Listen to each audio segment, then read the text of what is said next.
Coming up on Lifestyle. If you have never seen Knots Landing, you're 46 years too late. You know, the 80s. I'm going to go on. You don't have to talk. Okay. I forgot what I was going to say because you talk too much. If it fails, it fails. And you say, hey. Welcome to Lifestyle, the award-winning life coaching show that helps you live your best life possible.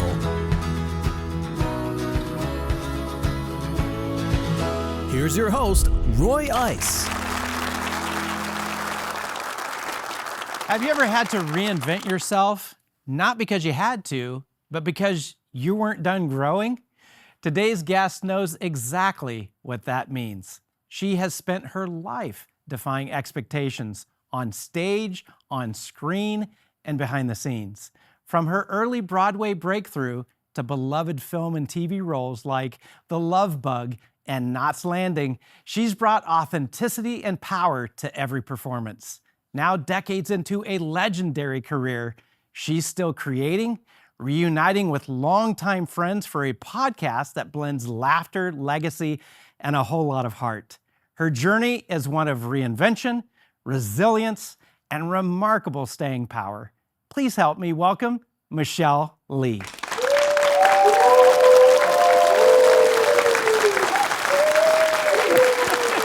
I dance. You are awesome.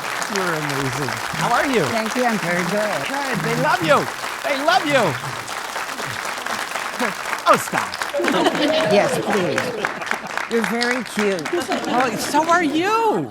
I know. What are but you I'm doing a- later? I'm- I'm married. Oh, yeah. I'm married. Oh, but, I'm not. No. you are so beloved by so many people. I know. For so many reasons. You've done so much. I know. I am so tired. Are you? No. No, you're energetic. You're still creating. You're doing Yeah. amazing things. No, And it's true. Most people, myself included, we can't help but see you pivotal in our lives by your role in Knots Landing. Aw, It was thank you. such a 14 seasons. Yeah, 14 seasons. I got old then. No, you know, it's so funny. There's a resurgence of an interest in Knots Landing. Hello. Yeah. And by the way, I'm going to look at this camera. If you have never seen Knots Landing, you're 46 years too late. No, really, it's happening. And I think one of the reasons it is, this time, I think, as we sit here in our world and our country, there's a similarity to what was going on in Knots Landing when Knots Landing began. Knots Landing was Americana. It was like pop, American pop at a certain point of time that kind of made us stop and think, what are we all about? Because Knots Landing changed as America changed. Mm-hmm. The Dallas and the dynasties were there. It was greed and diamonds and oil and whatever. Okay, the cul-de-sac, our cul-de-sac, was behind picket fences. Mm-hmm. And we, sitting at home, we were the ones with our audience that were watching Dallas and Dynasty and saying, oh gosh, look at that, they're so rich. Yeah. So we on Knots Landing really was the audience that was watching us. Yeah. We were the ones that, you know, the 80s, I'm gonna go on, you don't have to talk. Okay. I'm gonna go get a drink of water, if that's okay. Please do. Go ahead. Anyway. No. Welcome to Lifestyle with Michele Lee. Right, that's it. No, I forgot what I was going to say because you talk too much. You were going to talk about, you know, with all this greed and everything yeah. on Dallas and that. See, I'm good. Go. Yeah, who you are. I wound Very you back good. up. During that time, you know, there was a movie. Michael Douglas played this character in Wall Street who looked at everyone out there and said, greed is good. Okay? We're kind of going through people in our country, much divided, unfortunately. I'm not making political statements, by the way, when I'm talking about this.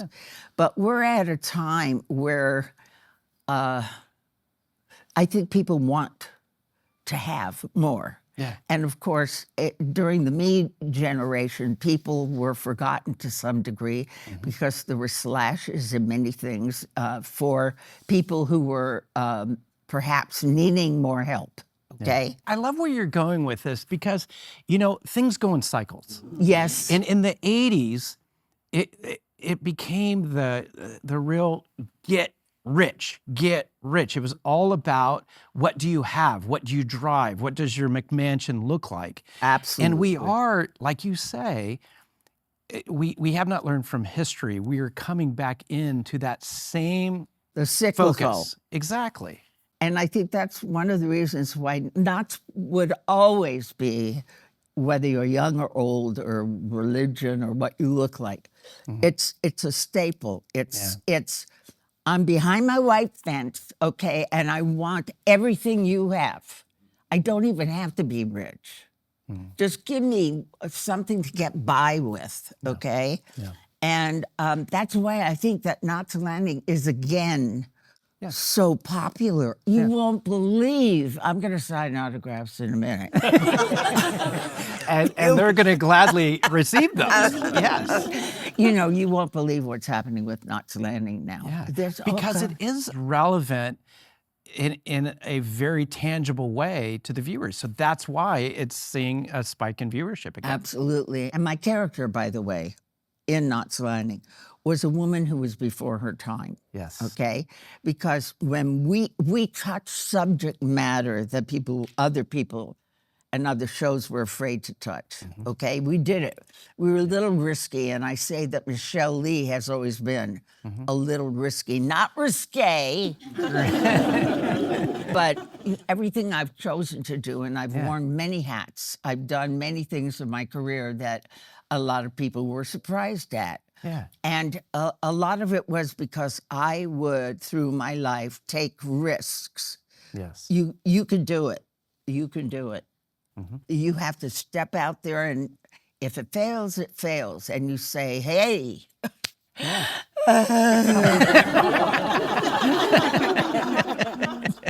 am having fun. Good. You have succeeded a lot because you've chosen not to let the fear of failure stop you. Correct. Yes. We've got to take a break, not because I have to use the restroom or get a drink of water or take a breath, but because we got to take a commercial break. Okay, I think we should. Hang on right there. Don't go anywhere, and you don't go anywhere. We'll be right back.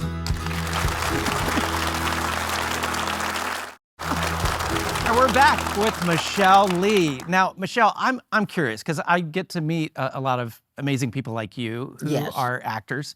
How much of you is Karen Fairgate MacKenzie?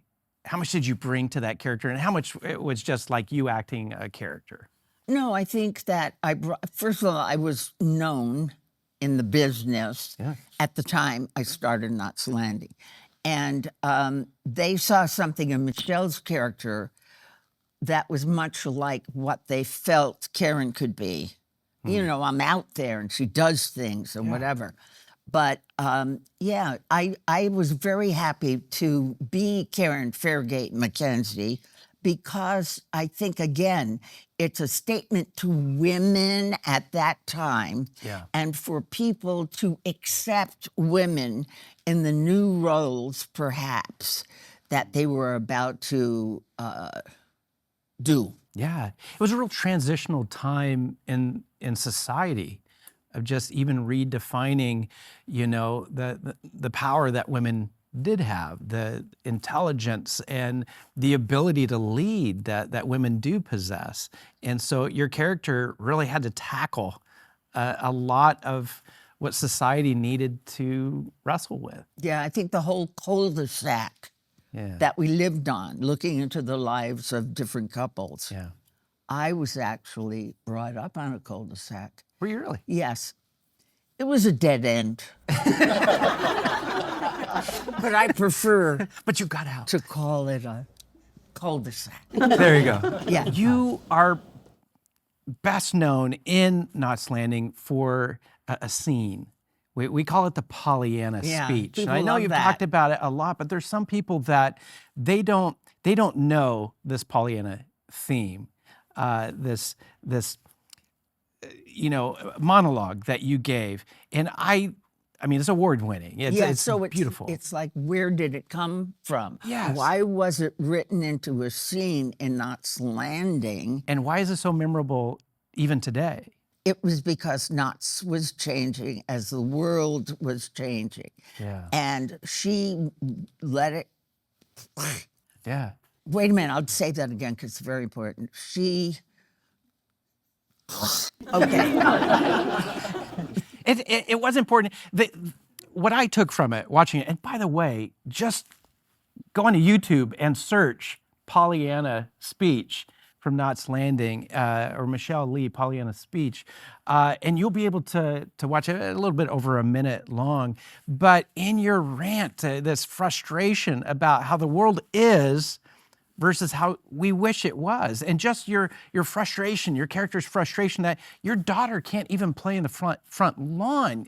And that happened right after a girl in real life was taken from the front lawn. Yeah. Everything was changing to what Karen is saying just at that time. And that's why David Jacobs, our executive producer and writer, wrote and could always write these brilliant things, especially I was his voice somehow. Yeah. Okay? Yeah. But let's get back to Polly. You were being told that you're seeing through these rose-colored glasses, and your demand was, no, I want the world to be rose-colored. What do you think we as a society, because it's obviously coming back around, what do you think we as a society could do in order to make the world rose-colored? Oh, boy. Unfortunately, not speaking of politics, because I do not like to do that at this point. Yeah. But we're so divided that I don't even know if we could do it. Yeah. Think about that. And that's why she's railing. Yeah. Because she's stuck. We're stuck. Yeah. How do you do it? Please tell me. Well, what I would suggest, and this season we have an episode called Political Detox, which is helping people understand these politics and politicians. In order for them to continue gaining power, they have to divide us. But the most important thing that we can do to create a rose-colored world that I see is to look at the beauty in people, look at the similarity. You could vote for a completely different politician than me, and we're still having this amazing conversation, loving the moment together. We can still have Thanksgiving dinner together and Christmas together and be at each other's house despite the fact that we're supporting a different political party. People have stopped listening to other people. And I think and it has to do with other things in our society too, which is telephones and everything else, the junk that's going. I shouldn't say junk because obviously some of it is very important, but I feel sorry for the kids.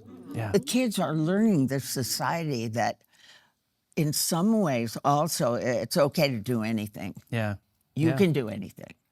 Take that little girl off her lawn. Anyway, you're right. Communication is the best thing we could do now, God willing. Yeah. You know, you also bring up a good point with the kids growing up. This is all they know. Yeah. All they know is division, fighting, and tension. Mm-hmm.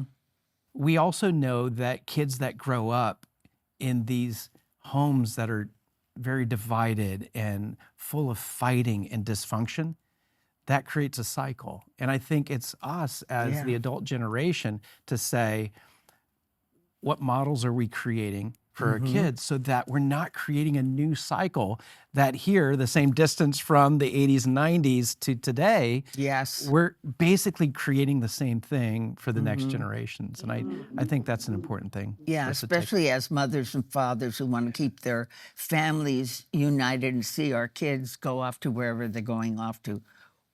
Who are they? What are we making them? are they going to be acceptable to other people and vice versa? You know, we have to keep that discussion going because it's scary if we don't. Absolutely. Hang on to that thought because we have to take a break, but we'll be right back.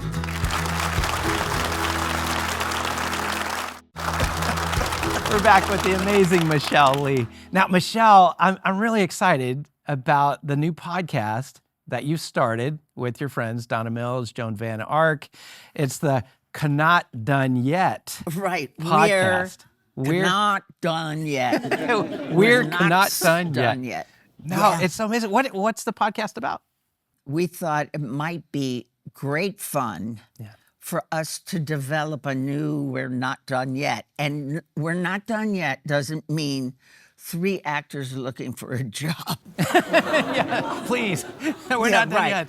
It's not. And that's what I was afraid of to start with. I said, I don't care if I work right now. But so what it is, the 3 of us became joined at the hip, really.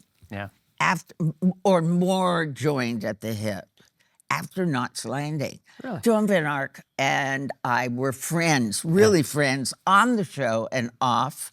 And Donna and I became more and more friendly and friends as life was going on. After that, during the show or after the show? During and more after. Really? It's so much fun.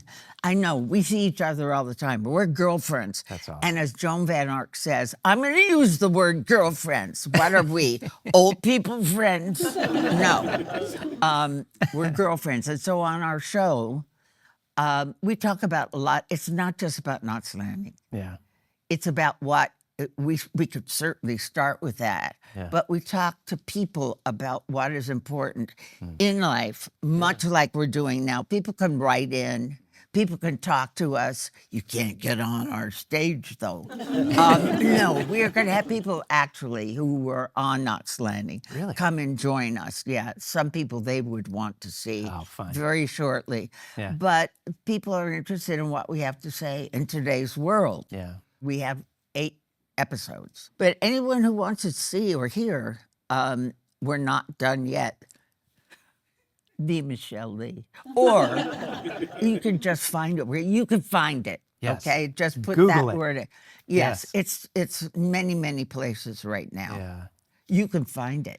It's very fun. Now, is it an audio podcast only, or is there video as well? We're doing video soon, but right now we're only audio. And I kept saying to Joan Van Ark, Joan, you do not have to put on makeup. And then she's like, okay, I'm there. Nobody can see us. You know, for a while to get used to it, because we've been young girls in this business for a long time. And, you know, I heard you at the top, you know, because I did some really important movies when I started and produced many, many movies, directed a lot of Knots Landings. And so I've been around. The asterisk to everything I've been saying is, I think a lot of people who do the show behind the scenes, I think they were afraid of me because, like, remember to have fun. Oh, I can't do that. You know, and I understand that. It's like you have to produce the show all the time. You are so wonderful at it, I have to say, but I'm not going to say anything more. Thank you. But we've just seen everything. These 3 ladies have seen everything in life. And taking risks, as we talked about before. I've done so many things and I knew I'd fail at some of them. I knew I would. Because when I was doing movies, I was really doing topics that were not your traditional, hello, I'm a victim movies. They had a message that you wanted to tell. They did. So I took risks at it. The last one that really paid off was the Dottie West story, which everybody loved. And I wanted to do it because she was a singer. She was very, very famous for crossing over. She did many recordings with Kenny Rogers. And so she kind of got in the back of the Bob Mackie gowns and threw away some of her country things. Yeah. And I wanted to sing because the whole beginning of my career was on Broadway. Right. So I'd like to sing for all of you right now. You guys want to hear her sing? No, I'm only kidding. No, it was a joke. It was a joke. You're teasing us. You're teasing us. It was a joke. No, but that's why I did it. And I got all the rights to it, so I put out music and things you can't buy now. But maybe I'll let everyone buy it soon. Because you know what? What? Greed. You're amazing. Ladies and gentlemen, Michele Lee. How can you remain optimistic in a world like ours? Well, think of yourself as a lighthouse on a stormy coast. The waves crash hard, the sky goes black, and ships all around you are tossed and lost. You can't calm the sea, but you can keep your light shining. The world may feel chaotic, broken, even hopeless at times. But tireless optimism isn't about pretending the storm isn't real. It's about choosing to be a steady beacon anyway. It's trusting that your light, however small, matters to someone trying to find their way. So how do you keep shining? First, protect your inner fire. Rest, reflect, reconnect with what grounds you.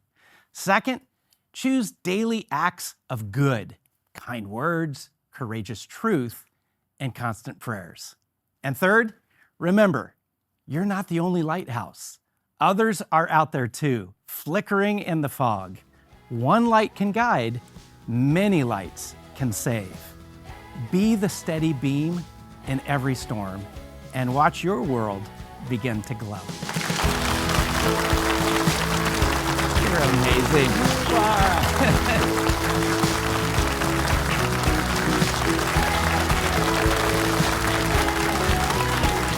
Don't forget that you can find exclusive content on all of our guests. Check us out on social media using the handle Lifestyle with Roy.